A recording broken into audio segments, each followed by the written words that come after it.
Hello, I'm Chad Moutre, the Chief Economist at the National Restaurant Association. Today I want to highlight 3 economic trends that we're closely monitoring at the end of May 2025 that are shaping the outlook for the restaurant and food service industry. First, the economy continues to show signs of resilience despite all the challenges and an economic outlook. Restaurant sales rose 1.2% in April, up strongly for the second straight month, with 3.8% growth year over year when adjusted for prices. This could be that consumers are spending before any tariff impacts, but the fact that the data were stronger than expected was encouraging. Restaurant employment was also solid in March and April, adding nearly 30,000 jobs in those 2 months. But there are 25,500 fewer jobs in the sector year to date.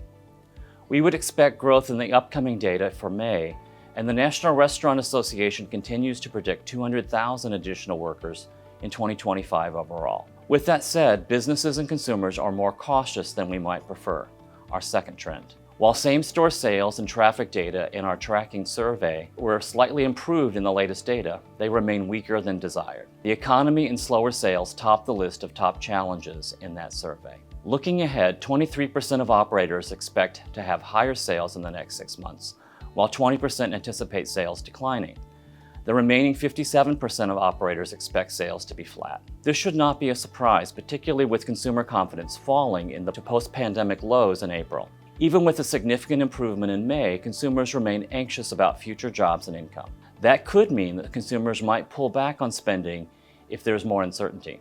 Fortunately, going out to eat remains the top priority for consumers among spending intentions, according to the Conference Board. The third trend is that inflation has eased in recent months, offering some welcome relief. However, costs remain a persistent challenge, and prices could rise further in the coming months as tariffs take effect.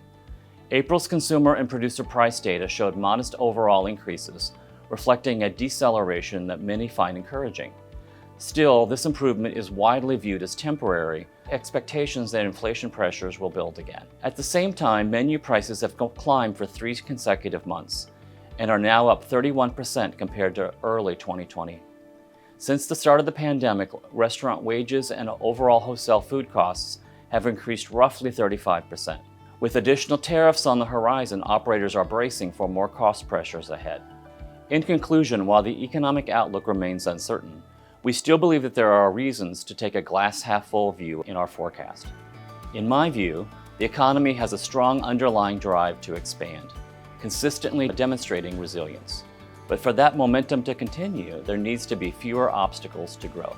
In our recent State of the Restaurant Industry report, we projected $1.5 trillion in sales in the sector this year, and we still remain confident in that growth outlook. As always, we'll be monitoring upcoming data closely and adjusting our outlook as needed. Thanks for your time, and remember that you can always follow our latest economic insights and data at restaurant.org and on our social media channels. Thank you and have a great day.